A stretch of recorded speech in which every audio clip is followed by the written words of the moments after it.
Finances can be very difficult. There's all these things we should be doing and shouldn't be doing, and really, it's just chaos. But our brains and our minds hate chaos. So because of that, they try to cling to these rules, and people come up with these rules of thumb.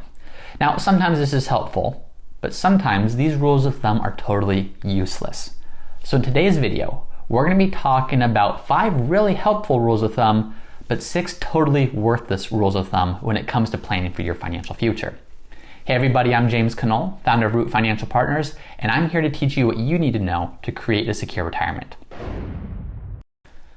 So there's rules of thumb everywhere. This is not unique to finance, but in finance they're especially prevalent because things can be so confusing. And in a sense, to create structure, or in an attempt to create structure out of a chaotic world sometimes, these things are everywhere. From how much you should spend, how you should budget, to how you should invest, to what your asset allocation should be, there's no shortage of rules of thumb. But let's explore some of these that really aren't that helpful in helping you to understand what you should actually be doing. Number 1. This is one of my least favorite rules of thumb that exists, is this. Subtract your age from 100. The resulting number is the percentage of your portfolio you should invest in stocks. So we want to know as investors, how much should I have in stocks? How much should I have in bonds? How much should I have in other types of asset classes? And because it's hard to know and it really should be intentional for each person, there's this rule of thumb. It says start with 100, subtract your age, and that's how much you should have in stocks. So for someone who's 30 years old, this rule of thumb would say 100 minus 30, 70. You should have 70% of your portfolio in stocks. For someone who's 60 years old, if you take 100, subtract 60, 40% is what you should have in stocks.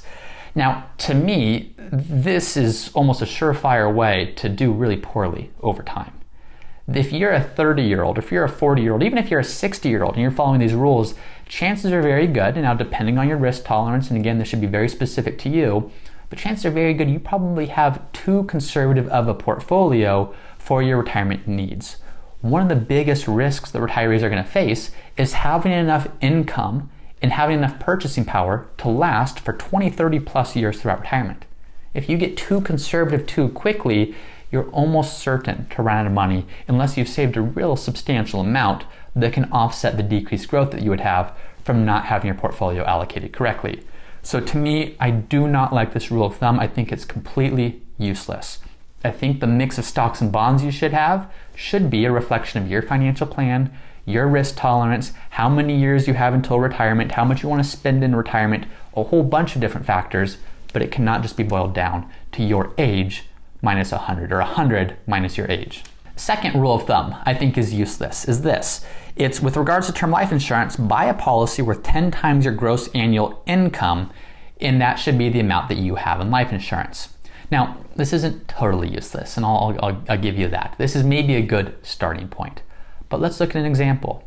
Let's assume you have a dual income household with no children and no mortgage, and both spouses are making a healthy amount of income. Compare that to another household where there's a main breadwinner, but then there's a stay-at-home spouse, and there's a young family, and there's a mortgage. Both these people don't need the same amount of insurance. If one of the spouses die in this first example, if the other spouse has a healthy income and there's no one else that's dependent upon them, they may not need a whole lot of insurance. They might not need any insurance if the surviving spouse would be just fine without it. But in this other example, a spouse or a family with young children and a mortgage, if that primary breadwinner dies, 10 times their salary and life insurance might not be nearly enough. Or consider someone who's age 65 and has done a good job of saving and investing and has pretty significant assets. That person may be self-insured, where even if they passed away, their surviving spouse may not need any life insurance. Even if the surviving spouse doesn't have an income of their own, they would have savings and assets to be just fine on their own. Compared to a person who's several years from retirement, has not had the chance or the years to save and invest and take advantage of compounding growth, that person would likely need a lot more. So as you're looking at this, you can't just boil down your life insurance needs to some multiple of your salary. It really should be a reflection of needs if you were to pass. What mortgages would need to be paid off? What would you need to set aside for kids' college? What would you need to set aside to replace lost retirement savings? What would you need to set aside to replace lost income? Much more intentional than just a multiple of your salary. The next useless rule of thumb is that you should be saving 10 to 15% for retirement. Now you're probably watching this and saying, that's not totally useless. That's really good advice for a lot of people, James, and I would actually agree. I think for a lot of people, the right amount that they would save for retirement maybe falls within that 10 to 15%. But if you saw the video we released last week, it cannot simply come down to a percentage. Someone who's just starting to save for retirement and they're much older, they're going to need to save a lot more than 10% of their income to be okay over time. Versus someone who's starting at a very young age, they could save much less than 10% per year, and assuming they're invested the right way and work enough years, be totally fine for retirement. So it's one of those rules of thumb where you cannot just compare two people in completely different scenarios and say they should be saving the same amount for retirement.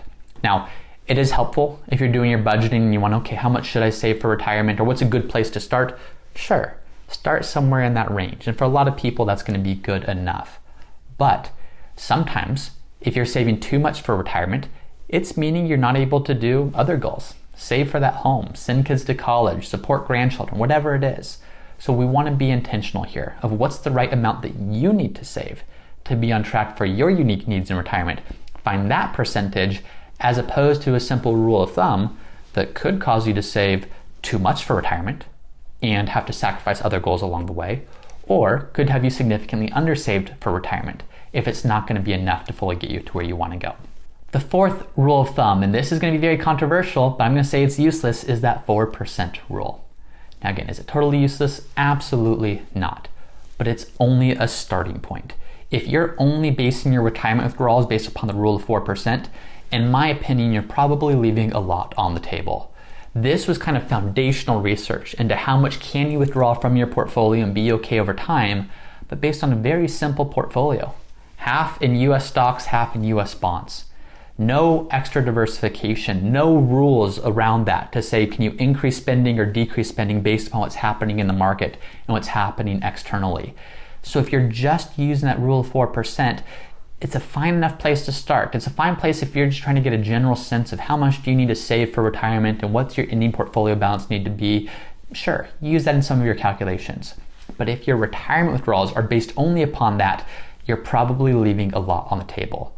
So while this can be a useful starting point, it's not the best, it's not even close to the best, in my opinion, way to implement your withdrawals when you're actually in retirement. Rule number 5 that's totally useless is this. The average return of the US stock market is 10%. Now here's the interesting thing. That is precisely right. If you look at the S&P 500 over the last 90 plus years or so, the average rate of return is almost exactly 10%.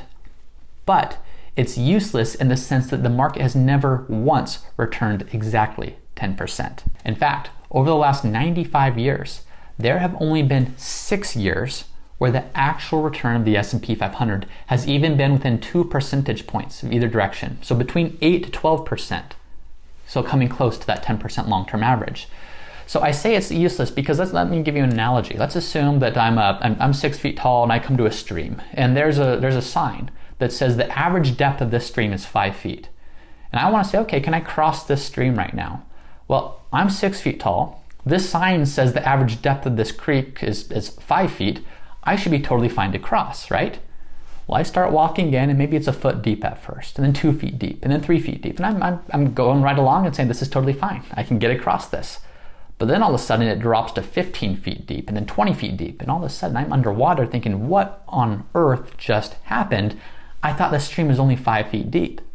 Well, same thing with the market. The average depth of that stream might be 5 feet, but in some places it's only 1 foot deep. Other places it's 20 feet deep. Whereas if the market, if you apply the same logic, in some years you are up 25%, and other years you're down 25%. So if you don't understand that that average is just that, it is just an average, it's not the actual return you can expect year in, year out. If you expect that consistency of returns, you're going to be in for the same experience of that person trying to cross a 20-foot river, because there's going to be downs, there's going to be lows that are much lower than the average depth or the average downturn of the market as a whole. So as you're planning, yes, that 10% number, it's a real number, it's very precise, it's very similar to the exact rate of return the market has averaged over time.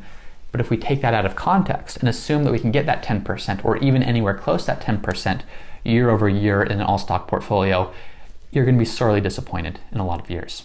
The sixth rule of thumb that I totally hate is this. It's that stocks are risky and bonds are conservative. That's how conventional thinking goes. Stocks are risky because they're way up and they're way down, and you don't know if you're going to be up 40% or down 40% or anywhere in between. Bonds are much more conservative because bonds are going to give you more consistency of return. Yes, they're going to go up and down, but probably not up 40% or down 40% in any given year if you're looking at high quality bonds. Well, that's true. Stocks are certainly more volatile, but does that make them more risky? Not necessarily, because it depends upon how you view risk. And what I encourage a lot of people to do is reframe the way they view risk. If risk is just what's happening in the short term, then you're exactly right. Stocks are more risky because there's just more uncertainty in the short term in terms of what you can expect from them.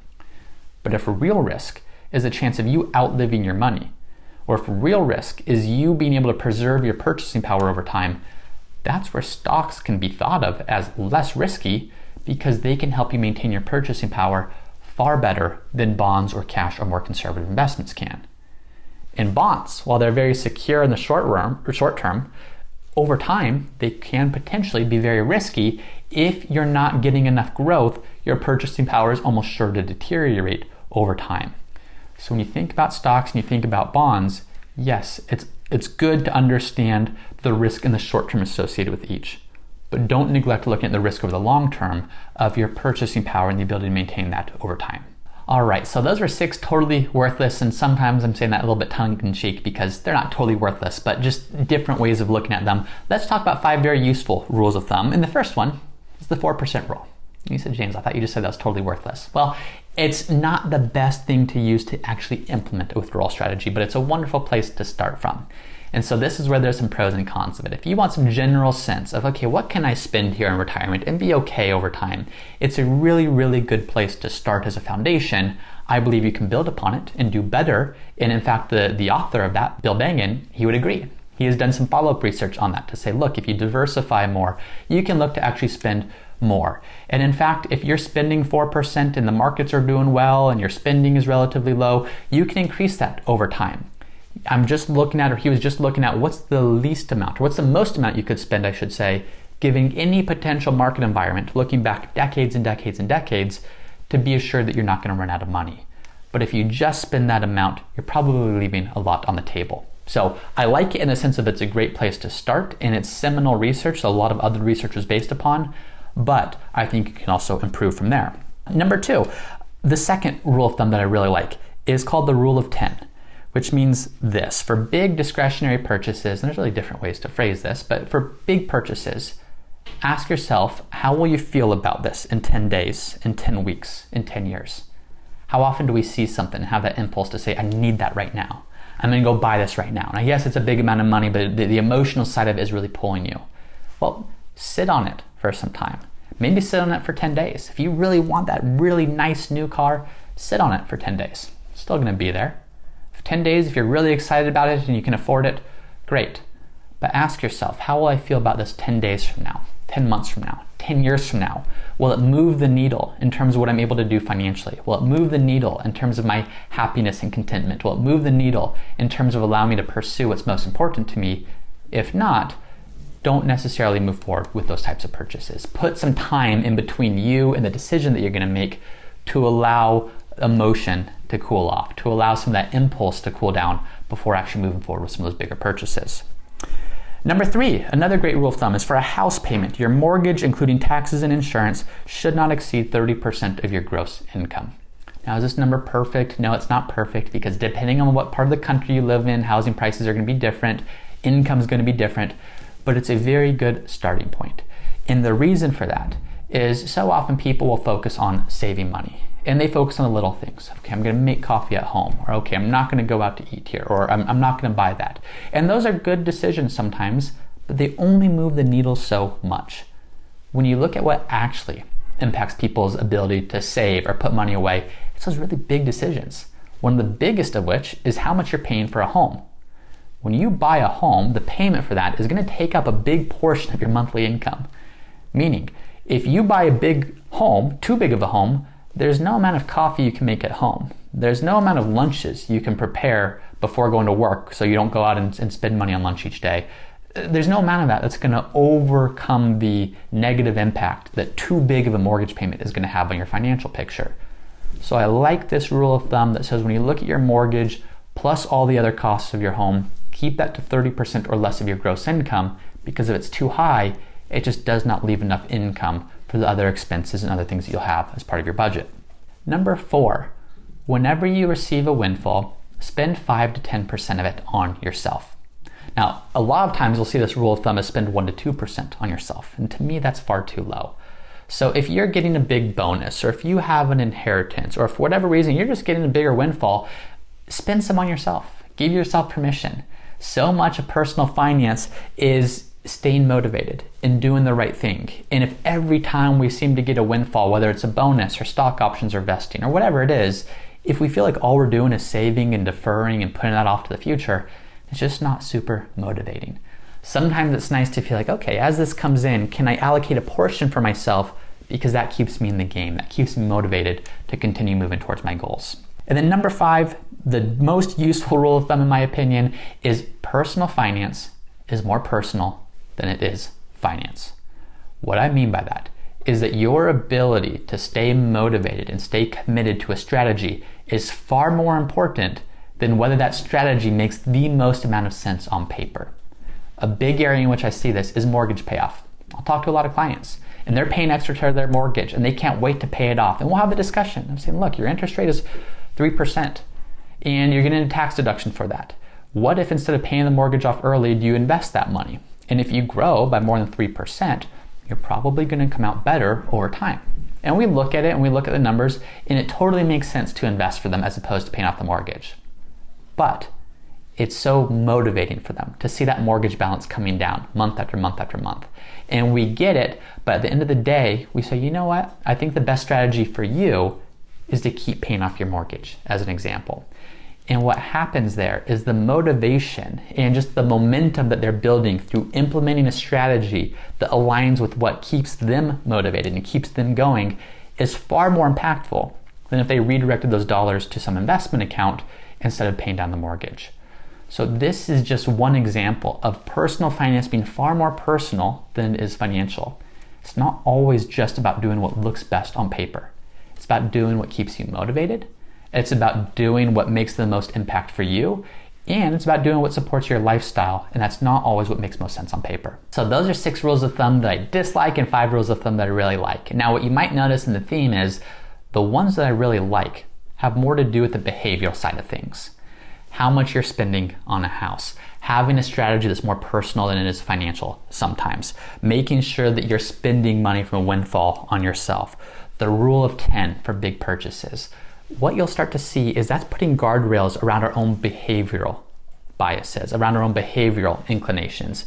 Because if we can control that, the financial side is easy enough. The financial side is just coming down to the math and what works out best.